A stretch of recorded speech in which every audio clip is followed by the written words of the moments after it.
Good evening, everybody. Luke Gromen, FFTT. Hope you're all well. Thanks for joining me on a Monday night. Appreciate your patience. We were at a baseball tournament yesterday that ran late, and ran late for a good reason.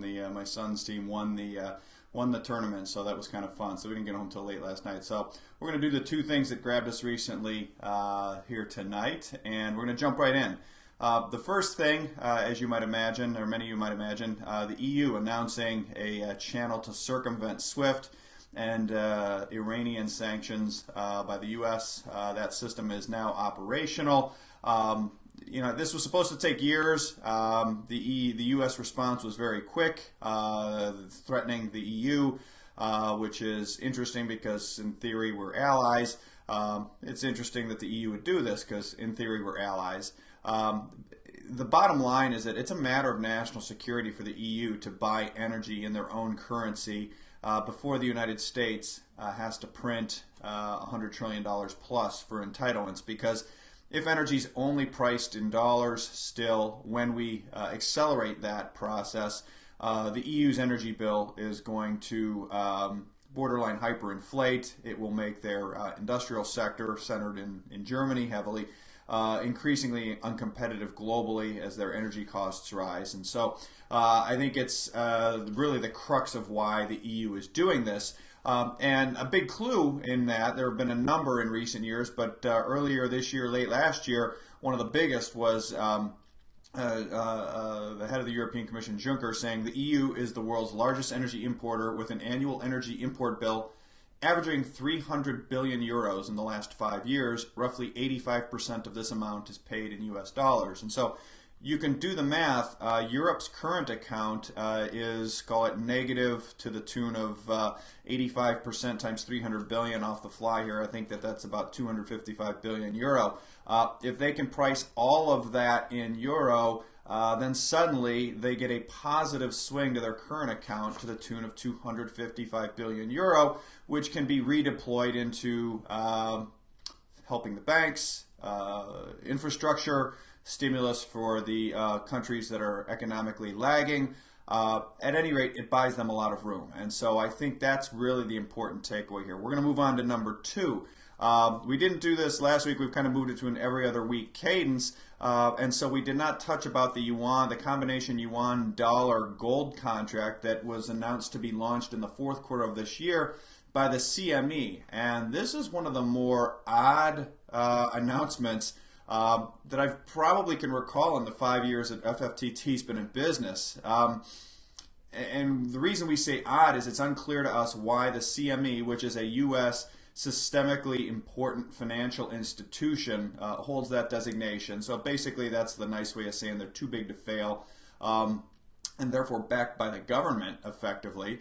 Why are they helping to internationalize the yuan? And here's the key, I think, which is that the law of one price, when applied to this situation, and the law of one price says basically you can't have the same commodity for sale in two different prices unless you have either capital controls, etc. Right? It just sets up an arbitrage situation. So the law of one price in this case, you've got one exchange in Shanghai that has a very high degree of physical offtake, and an exchange in the U.S., the CME, with a very low degree of physical offtake. And so by linking these two, and again, there's not a lot of details out, but in theory, by linking these two, you're going to be ceding control power, if you will, towards Shanghai and away from CME, all else equal. And so it's confusing to me. It's very interesting because, like I said, on the surface it appears a US SIFI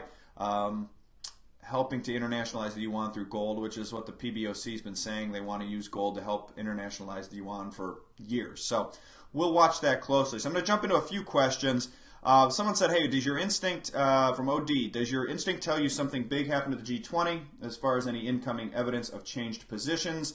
Instex announcement must have stirred up the pot a bit. And you know what? My bottom line is too soon to tell. I was struck by the Huawei reversals, by the reversals apparently on Turkey regarding the S-400s, North Korea, that visit that kind of came following the G20. The Instex announcement on Friday night, which we touched on, was a pretty big surprise and certainly may have changed some of the tenor of the discussions. But market action today was sort of interesting too, where you started up big, gold down big, dollar up big, yields up on the long Treasury yields up, but too soon to tell exactly what picture that was painting. So really no strong feelings at this point. I had another question. If the Fed does not cut interest rates this month, would that qualify as a swan type event? I don't know if it's a black swan or gray swan, but I do think that if the Fed does not cut, markets will react very poorly. I think it will be very ugly for risk assets broadly, particularly emerging markets, but also U.S. stocks. Why can gold, bonds, and equities all go up and make new highs at the same time? What gives first, in my opinion? I think gold and equities have been discounting the odds of new Fed liquidity coming very soon, and I think that bonds and particularly treasuries are at their highs due to collateral shortages of the type that Jeff Snyder's talking about at Alhambra, driving strong demand for treasuries, which are really one of the few instruments that can satisfy those collateral requirements.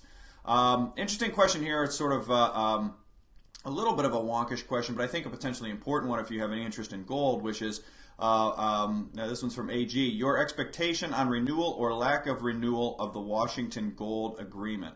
So the Washington Gold Agreement, or Central Bank Agreement on Gold, was signed in '99. It basically said, the signees were European central banks, and basically said we will not sell more than 400 tons of gold per year. Some read it as the Europeans are going to sell.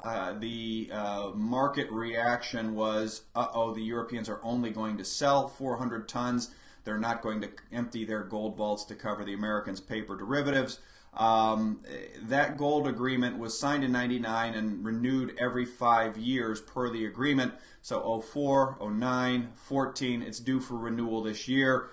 In several of the prior renewals, it had already been announced that it was going to be renewed or been renewed by July.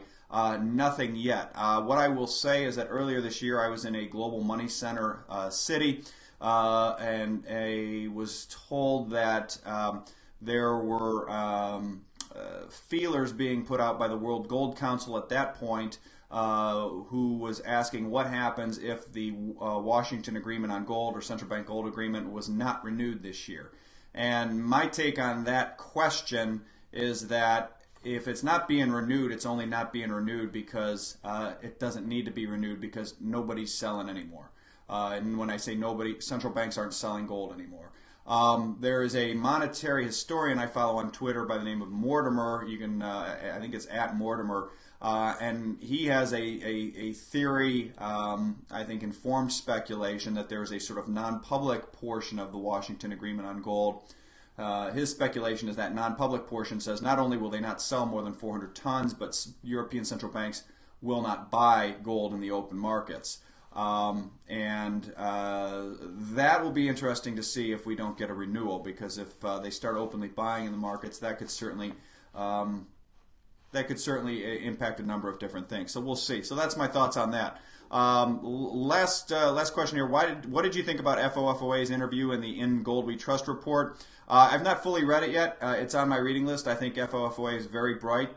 Began reading his work back in either late 08 or 09. Early 09, and I really like the source material he draws from by an anonymous gentleman named Another, and another one who writes by FOA. One last quick one. Can you connect your work scenario to that of Jeff Snyder regarding the role of the euro dollar? Also, Snyder has pointed to a couple key dates when something bad happened, but he doesn't know what. Any guesses? I don't have any guesses on the what happened, in terms of something bad happening. This speaks to my ongoing point of when things are going to change, and whether they're gold markets or markets, they're quite likely to be somewhat binary in nature, because I think they're likely to be political in nature. But in terms of how it dovetails with some of our work, I think Jeff's work is excellent. I think it's very important to read and understand. It's been signaling dollar tightness. He's been exactly right on that. I think where our work links is, in my opinion, we're much closer to the Fed being forced by both events and also geopolitical events, being forced by euro-dollar markets and geopolitical events to begin providing whatever dollars the euro-dollar system requires. What his work is saying the euro-dollar system requires, It's a lot of dollars, and or else basically. And so I think I think we may differ on that. Where I'm not convinced that the dollar is going to be allowed to sort of spike to levels that destroy global trade and break down global supply chains, but would concede that that's absolutely a possibility. So at any rate, thank you for joining me again on another episode here of Two Things That Grabbed Our Attention Recently. As always, we're at FFTT-LLC.com with in terms of what we're up to. And if you like these quick updates, check out Tree Rings. We're getting a lot of great feedback on that product. It's 10 most interesting things every week with synopsis, charts, etc. So thanks again for joining me, everybody, and we will see you soon. Take care.